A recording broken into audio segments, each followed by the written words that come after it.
9-year-old mom to a son named Jeremy. He is the light of my life, and I'm so happy to call him mine.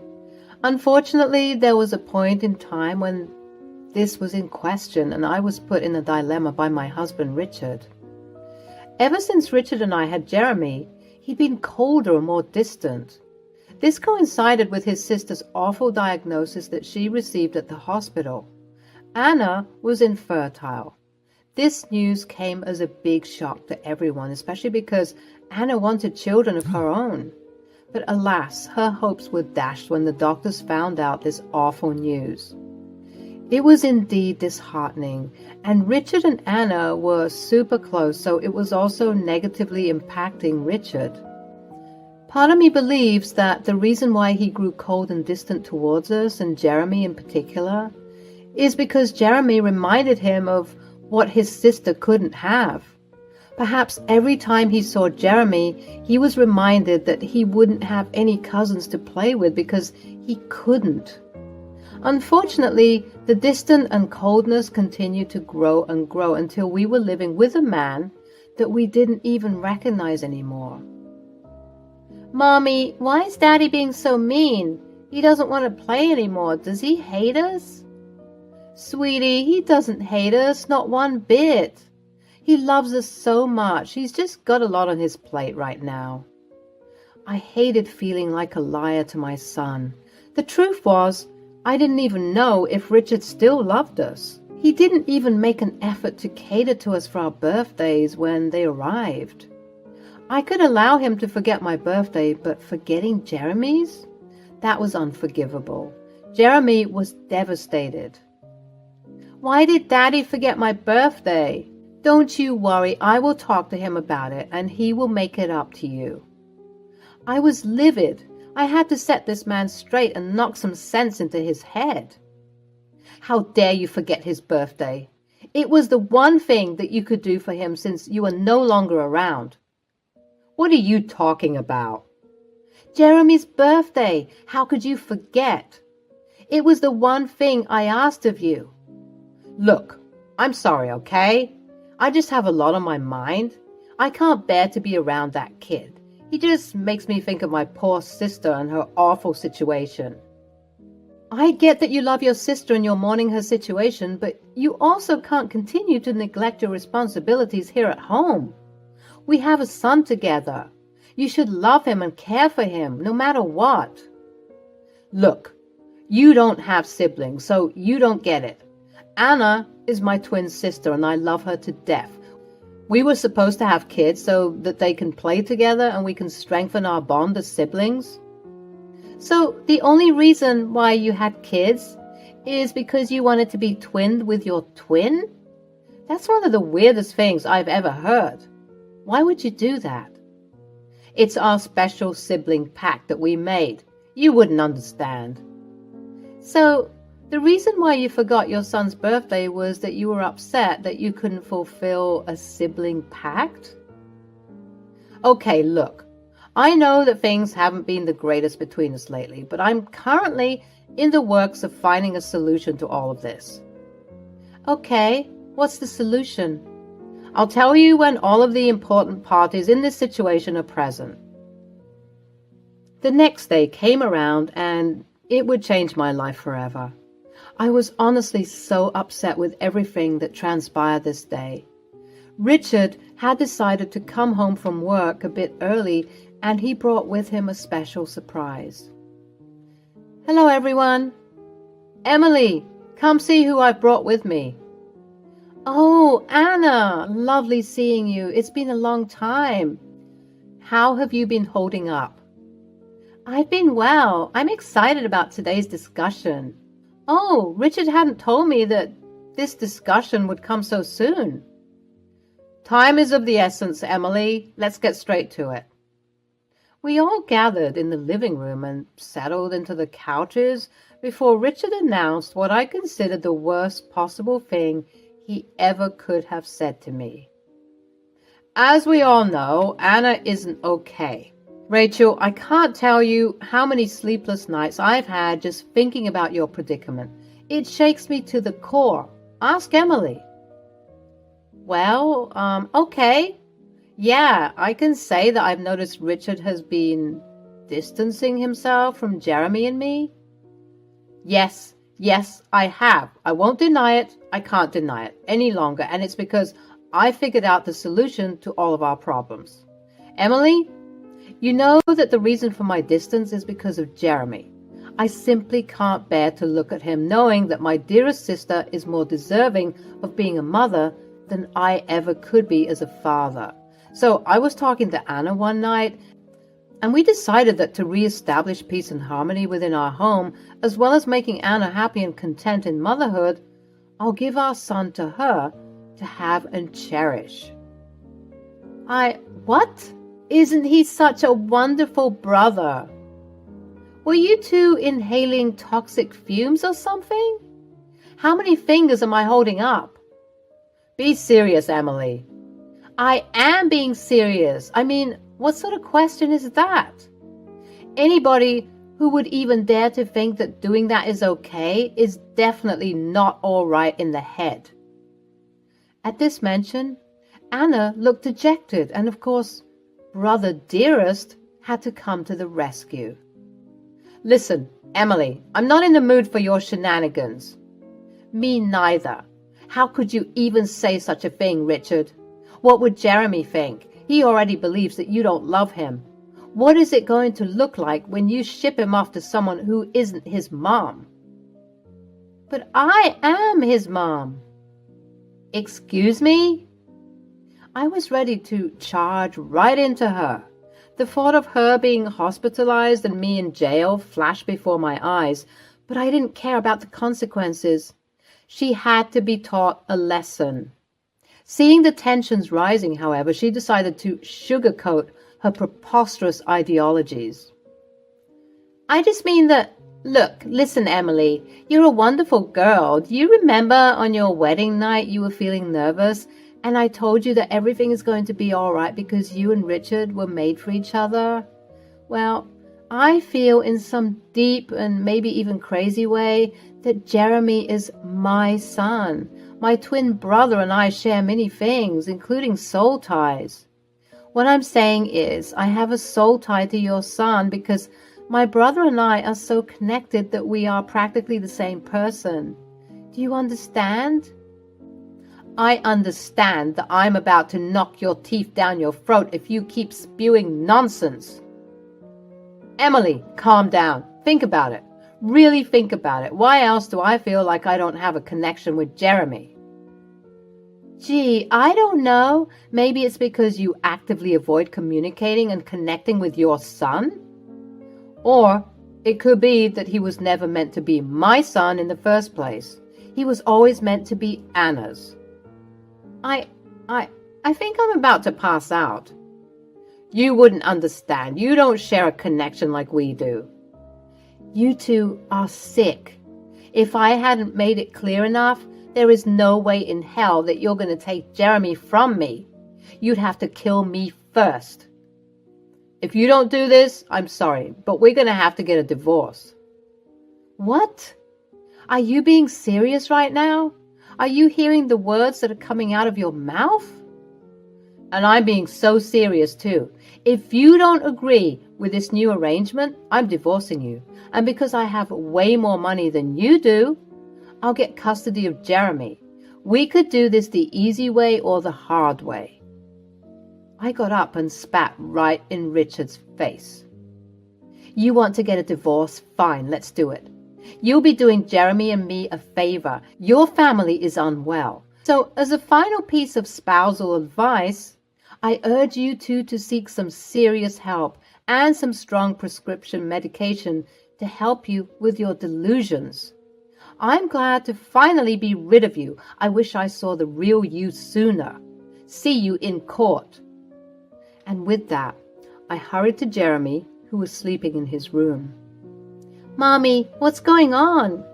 Hey, sleepyhead, I'm so sorry for waking you up, but we need to go. Go? Go where? Well, because you're my special baby, I wanted to spoil you. Do you remember that hotel we went to a couple of months ago? Uh-huh. The one with the pool and the monkey bars? The very one, baby. We're going to go there right now, but you have to be very quick in packing your things, okay? Mommy will help you, but Mommy also needs to pack. What about Daddy? Can Daddy help us? Or is he too busy again? Daddy can't come with us to the hotel today, sweetie. Why not? I want Daddy to come. I know, baby. Maybe sometimes we can come to visit Daddy at home while you and I are having loads of fun at the hotel. Okay. Jeremy was obviously devastated. His little mind couldn't even begin to comprehend the idiocy I witnessed today, even if I tried to tell him the whole truth. As if I was on autopilot, my body began to move hastily, packing up our essentials and heading to the car in the garage. As I was beginning to pull out of the driveway, I saw Richard and Anna in the driveway, attempting to stop us, but I didn't care. I drove off at full speed, silently waving goodbye to a life I once knew. Jeremy and I arrived at the hotel and began to lodge there. As much as I tried to keep him entertained for the week that he had already spent there, his cries for his father grew and grew each day they were apart. I didn't know what else to do. I knew that I had to face my demons. The last time Richard and I talked was when I heard that horrid news a week ago. He didn't even bother to text or call or check up on us. Anna, on the other hand, was appearing to be the good cop in this situation by letting me know how worried they were for us, and that I needed to come back home to sort this issue out. But in my eyes, there was absolutely nothing to sort out. What sort of maniac proposes such a thought? I was still trying to rack my brain, but the first thing I needed to do was to talk to my baby. Jeremy, my darling, I know you've been asking about Daddy a lot lately, and well, there's no easy way for me to say this, but Daddy is trying to take you away from me and put you in the hands of Auntie Anna. Oh, that's fine. Oh? Yeah, for the weekend, right? I want to sleep over with Daddy and Auntie Anna. No, baby, that's not what I mean. Daddy and Auntie Anna are trying to take you away from me forever. Forever? But I don't want to stay with her forever. I know, baby, and that's why I brought you here, so that we can avoid you being taken away by them. I'm scared, Mommy. Are they going to take me away from you? You listen to me, all right? As long as I'm breathing, no one will ever so much as think to take you away from me again. Do you hear me? I am always going to be with you.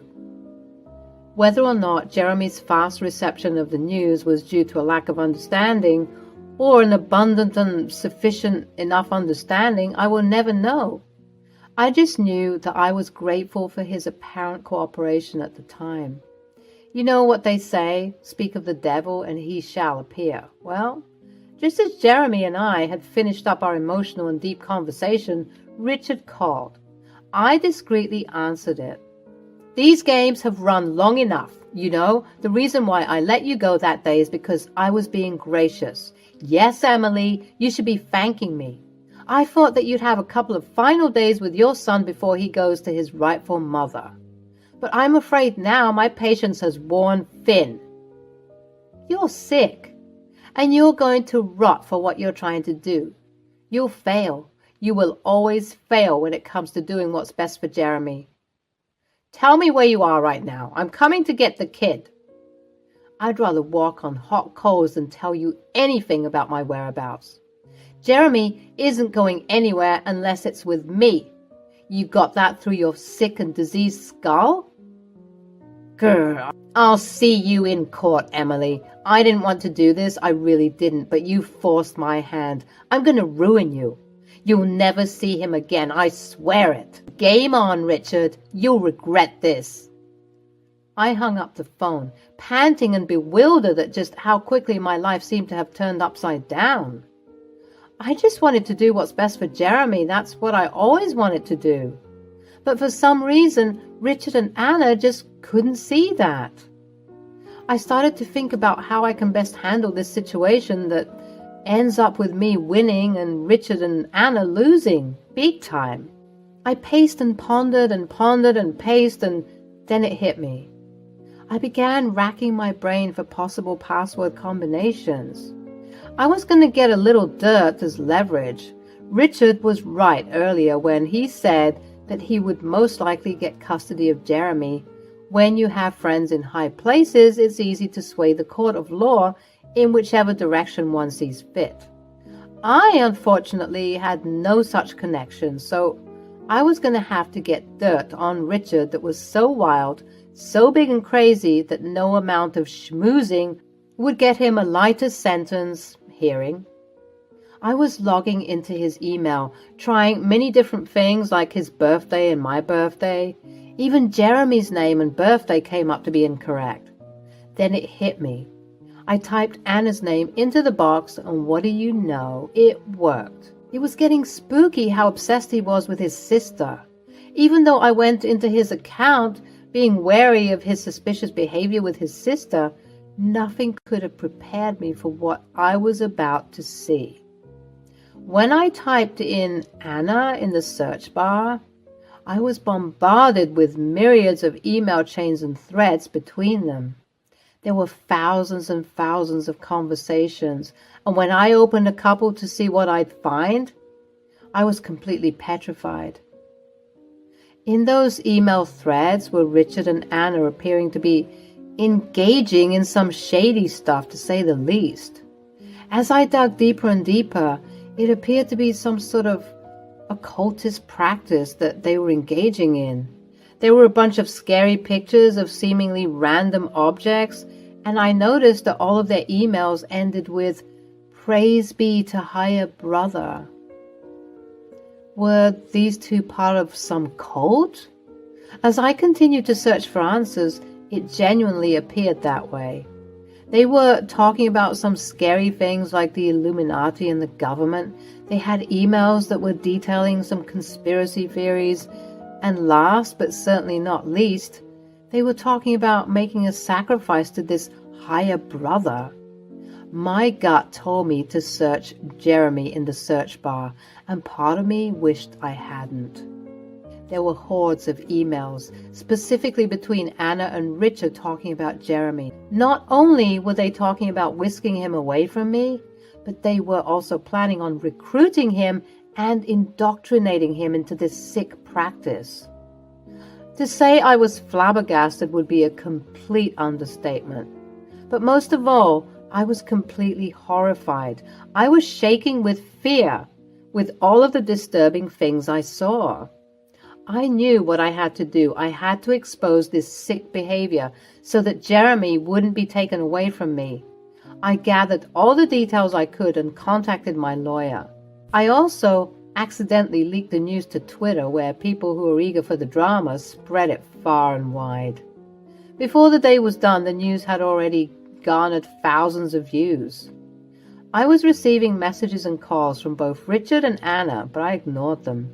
Their angry death threats, I guess they suspected that I did this, only added fuel to the fire of justice that was about to consume them. Fast forward a couple of months, Jeremy and I moved out of the hotel to live with my mom, and the divorce proceedings were finalized. During the divorce, Richard was being tried for plotting to commit child endangerment, alongside his oh-so-lovely sister, of course. He's being tried with irrefutable evidence of what he plotted to do was so huge that no amount of bribing or schmoozing he wanted to do would help him reduce his sentence, let alone have custody over Jeremy. Richard and Anna did indeed do some jail time for their crimes, and I, in turn, was given the house to live in with Jeremy. He was all mine, as he always was. After discovering just how awful his father actually was, that blind love that innocent Jeremy had turned into logical aversion, my baby was learning that not everyone in his life has his best intentions at heart, even the people who are supposed to. Sometimes, especially at the beginning of the sentence, to rub salt in those already sore wounds, I would visit the penitentiary and pay a visit to my dear old ex-husband. You did this to me. No, Richard, you did this to yourself. I just wanted to sit and watch you crash and burn. Look, I'll change. I need you to go on the stand and say that you discovered that what you found was fake and that someone is conspiring against me. I can't be in here any longer. Oh, honey, it's been 7 days and you're supposed to be here for at least 5 more years. I'll get you for this. You'll rue the day you met me. If you so much as try to take Jeremy from me again, I'll dig up some more dirt and make sure you never leave this place. Got that? And with that, I would laugh my way out of the prison, all the while being grateful for the way that things turned out for me in the end. Because of the fame that was garnered overnight regarding Richard and Anna, who are now being dubbed as the sinister siblings of the sect, I was able to go on many interviews and even get various brand deals to share my story. I did this so that I could have a stable income to support my new single mom lifestyle, as well as obviously help those who needed to hear a story like mine. People think that this sort of thing can't happen to them. Trust me. I'm always of the belief that I was a very average lady with nothing crazy going on in her life. But here I am, surprised and shocked that something like this could happen to me. I hope you all learned something. Take care.